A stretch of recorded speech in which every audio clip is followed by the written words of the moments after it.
சும்மா இந்த மாதிரி பேசிட்டு இருக்காதீங்க என்ன. அப்புறம் இந்த அம்மா நான் கேட்குறேன், நீ டாக்டர் தானேம்மா படிச்ச? எந்த ஹாஸ்பிட்டல்மா எந்த வேலை செஞ்ச? நீ எத்தனை ஆப்ரேஷன்மா பண்ண? ஏங்க நான் வந்து 2 ஆபரேஷன் பண்ணிருக்கேங்க. என்ன ஆபரேஷன்? பாண்டிச்சேரியில ஒரு ஆபரேஷன், ஆந்திரால ஒரு ஆபரேஷன்.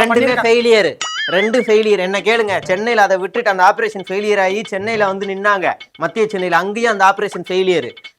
எங்களுக்கும் தெரியும். நான் என்னைய மாதிரி ஆப்ரேஷன்ல ஈடுபடாம இருக்கணும். சும்மா தேவையில்லாம பேச படிச்சு வந்து என்கிட்ட இந்த மாதிரி பேசாதீங்க. நீங்க தேவையில்லாம பேசாதமா. நீ நல்லா தான் வாய்ஸ் எடுக்கணும். இன்னும் கொஞ்சம் நல்லா வாய்ஸ் எடுத்தா கெட்ட போறோம். சும்மா இப்படி பண்ணாதீங்க. என்ன இப்படியே பேசிட்டு இருக்கீங்க? இது அந்த அக்கா வாய்ஸ் மாதிரி இருக்குங்க, அதனால தான் நான் மாத்தி பேசுறேன். அது இருக்கட்டும். இப்ப நாளையில இருந்து நீ நல்லா கெட்ட போடு. அந்த 2 பொண்ணுங்களை அடிச்சு விரட்டிடுவோம். தேவைப்பட்டா யோகேஷ் போடுவோம். இல்ல நான் கூட நல்லா மிமிக்ரி பண்ணுவேன். லேடிஸ் வாய்ஸ்ல பாட்டு கூட பாடுவேன். அப்படியா? ஆமா பாருங்க. இந்த வாய்ஸ் கூட எடுப்பேன். பல வாய்ஸ் எடுப்பேன். நம்மளே கெட்ட போட்டுருவோம், அவங்களை அடிச்சு துரத்திடுவோம். அவ்வளவுதான். இனிமே ஒரு கமெண்ட் வராது ஐ லவ் யூ சுபா மோகனான்.